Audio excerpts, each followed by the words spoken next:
যারা ধর্মের বাইরে গিয়ে পারিবারিক জীবনযাপন করতে চায় অথবা যারা বিধান মেনে চলতে চায় না তাদের জন্য ব্যবস্থা করতে হবে।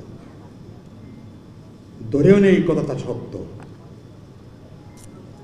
তাহলে এই সমাজের মধ্যে ধর্মের বাইরে কয়েকশ মানুষ বাস করে, মাত্র কোটি কয়েক লোক, হয়তো 4-5 জন বা 17-1 জন, তাদের জন্য এত অর্থ ব্যয় করে বিশাল রিপোর্টের প্রয়োজন ছিল?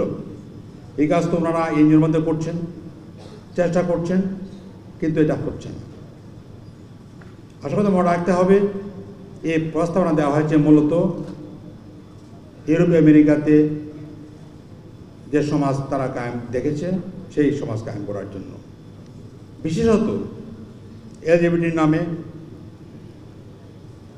সমকামিতা, গে, লেসবিয়ানিজম এসব প্রতিষ্ঠা করার জন্য তারা চেষ্টা করে। তারা মূলত তাদের প্রতিনিধি, তারা কিন্তু আমাদের প্রতিনিধি না।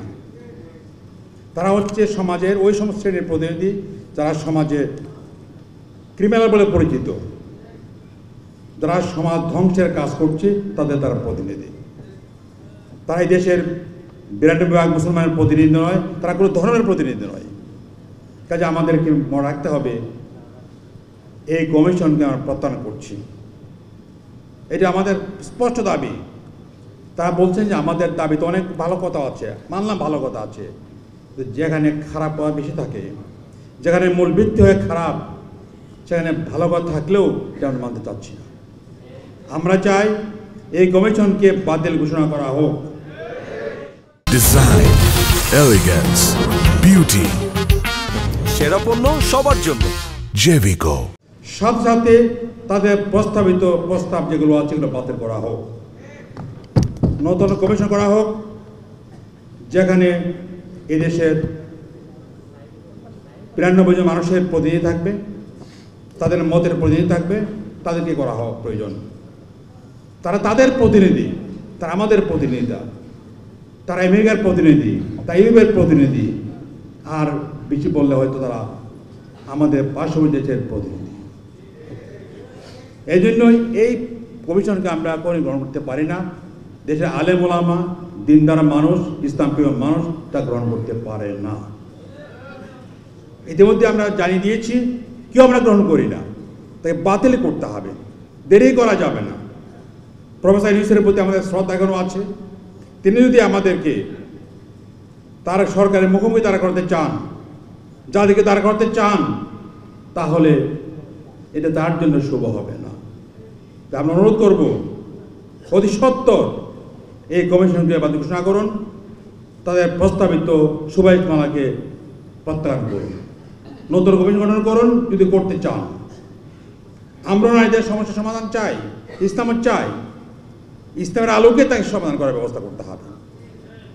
সমাজের মধ্যে এক শ্রেণী আছে যারা নামে মাত্র মুসলমান কিন্তু কাজ কাম সবই অন্য ধরনের হচ্ছে, তারা অনেক সময় নারীর উপরে জুলুম করে, তাদের করে, ঠিক আছে, এর সমাধান করতে আমরা চাই, কিন্তু এই সুপারিশের নামে, সমাধানের নামে আমরা সমাজকে সমকামিতার সমাজ বানাতে চাই না, আমরা উন্মুক্ত সমাজ করতে চাই না। নারীকে নারী, পুরুষকে পুরুষ রাখতে হবে।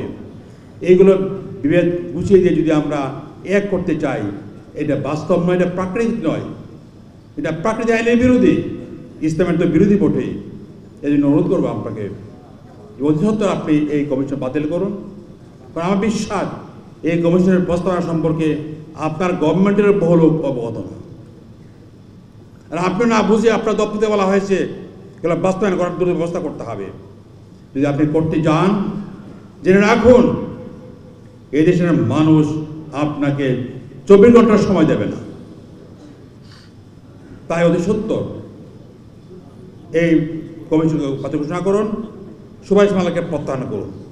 যদি থাকতে চান, মান সম্মান নিয়ে যেতে চান, তাহলে জনদাবিকে, আলেম ওলামার দাবিকে, ইসলামের দাবিকে, মানুষের দাবিকে আপনাকে গ্রহণ করতে হবে, এর কোনো বিকল্প নাই। যে প্রফেসর ইউনূস ক্ষমতা বসেছিলেন, আমরা অনেক আশাবাদী ছিলাম তিনি কিছু ভালো কাজ করবেন, নিশ্চয়ই তিনি ভালো কাজ করার চেষ্টা করছেন, কিন্তু নারী নীতি, নারী বিষয়ে কমিশন করার মাধ্যমে তার সুপারিশ বাস্তবায়নের কথা বলে তিনি নিজেকে বিতর্কিত করেছেন। অনুরোধ করব আপনি ব্যাপারটা ভেবে দেখুন, আর নিজের বিতর্ক করবেন না। মান সম্মান নিয়ে এখানে বাস শাসন করুন, মান সম্মান নিয়ে আপনি বিদায় হন।